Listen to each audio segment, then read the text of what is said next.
looks like I'm gonna talk for a bit. Um, my all-time favorite band is The Residents. But even then, it wasn't love at first listen. I'm guessing if you were to ever listen to like Experimental, Primus, Zappa, etc., you'll you'll probably have the same experience like mine. Um, the first Residents album I listened to actually wasn't one of their best. It was called Mark of the Mole.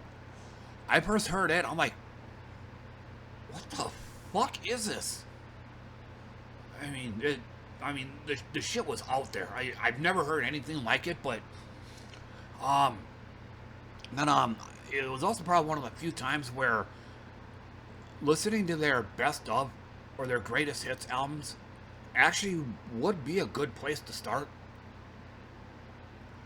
Most other bands out there, you don't want to listen to their greatest hits or best of crap because you've probably heard it a zillion fucking times already. So there's no point in listening to that. You know, just pick one of their actual albums. The Residents are probably one of the few exceptions.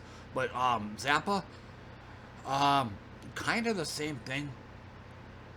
I don't I don't think he actually has like a best of or a greatest hits or something.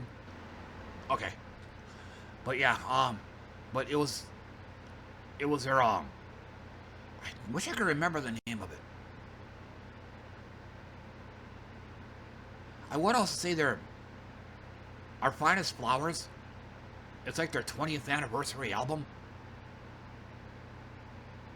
but it's like it's new music, but old lyrics. So even then, it's a best of album, but they actually tried something different instead of just putting the popular cramming all their popular tracks on one album, which is boring. They again new music, old lyrics. So, but yeah, I think it was that got me into them. Um, um, Fingerprints came afterwards. Not a favorite, not a favorite, but I like it. Um, it's got my one of my all-time favorite songs of all time. Six Things to a Cycle. But yeah, but yeah, like I was trying to say earlier, if you're getting into experimental, um, it's it's probably gonna leave you going, what the hell is this? But it's kind of like heroin. If if I understand the usage correctly, when you first do heroin, you're gonna be you're gonna be throwing up and you're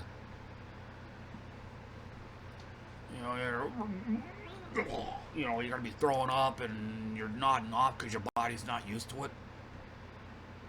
But you do enough of it, next now you're hooked. So Resonance is like that for me. Experimental music I think is probably gonna be like that as well. You listen to your first album or two and you're gonna be, what in God's name is this? But the more you listen to it, yeah, yep.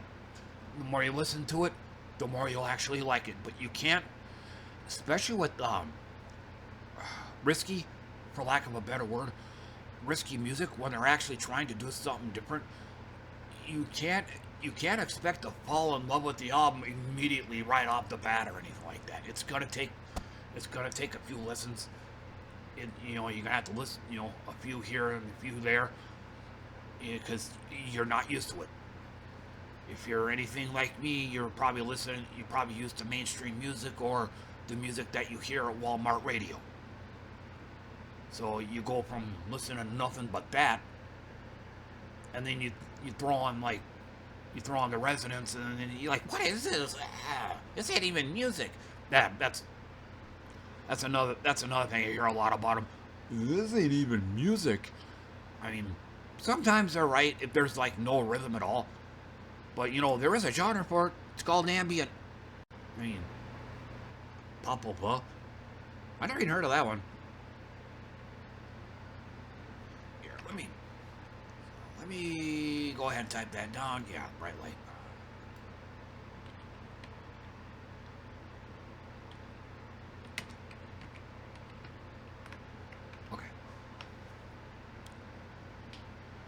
yeah, just to kind of sum up, yeah, it's if it's I mean if you're listening to experimental or or outsider, that's another term, outsider music.